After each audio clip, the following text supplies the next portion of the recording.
డ్రింకోమలికి వచ్చేసామండి. డ్రింకోమలిలో మేము స్టే చేసిన హోటల్ ఇది. చాలా బాగుంది కదా, ప్రశాంతంగా అనిపించిందండి. మొత్తం 150 మంది మెంబర్స్ కదా. ఇంతకుముందు జాఫ్నాలో కానీ లేదంటే వేరే చోట చిలావోలో కూడా దిగాం కదా, కొలంబో దగ్గర.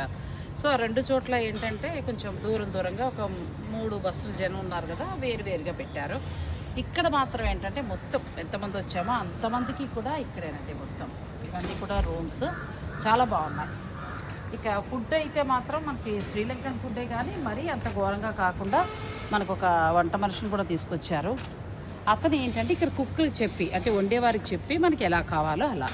అంటే శ్రీలంక టూరిజం వారు మన వంట వాళ్ళు తెచ్చుకుని వండడానికి ఒప్పుకోవట్లేదండి. ఎందుకంటే మరి ఈ టూరిజమే కదా వారికి ఆదాయం.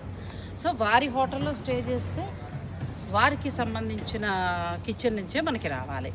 అయినా కూడా రమేష్ అయ్యంగారు ఏంటంటే ఒక వంట అబ్బాయిని తీసుకురావడం వలన, అంటే కుక్ని తీసుకురావడం వలన అతను కిచెన్లో ఉండి మనకి ఎలా కావాలి, ఏ రకంగా వండితే బాగుంటుంది అలా అతను చెప్పి చేయిస్తున్నాడు. అద్భుతం అని చెప్పను కానీ, అంటే మహాలయ పక్షాల్లో అద్భుతం అని చెప్పాను. చాలా బాగుంది భోజనం. ఇక్కడ కొంచెం యావరేజ్, కానీ పర్వాలేదు, బాగానే ఉందండి. సో ఇదైతే చాలా హాయిగా అనిపించింది. ఈ హౌస్ చూసారు కదా, ఇప్పుడు దీని వెనకాలే మనకి సముద్రం అనమాట. అంతే, జస్ట్ అలా గోడ దాటి అలా వెళ్ళిపోతే సముద్రం, నడుచుకుని వెళ్ళిపోవచ్చు. హోరు కూడా ఎలా వినిపిస్తుందో చూడండి. డ్రింకోమలి చాలా బాగుందండి, గ్రీనరీగా ఉంది, మంచి ప్లేస్కి వచ్చిన ఫీల్ కలిగింది. ఇక్కడే మనం అమ్మవారిని దర్శించుకోబోతున్నాం. అవన్నీ కూడా మీకు వివరంగా ఇస్తాను. అమ్మవారు ఉన్న పుణ్యక్షేత్రానికి వచ్చాము. ఇక్కడ మొత్తం 150 మందికి కూడా ఈ రిసార్ట్స్లోనే ఇచ్చారండి. అందరికి ఒక్కొక్కరికి అలాట్ చేస్తున్నారు. మాకు నెంబర్ ఇచ్చేస్తారు. మా రూమ్ నెంబర్ వచ్చి 101. ఇంతకుముందు వేరే హోటల్స్ ఉన్నా కూడా ఏంటంటే చూపించాను లోపల.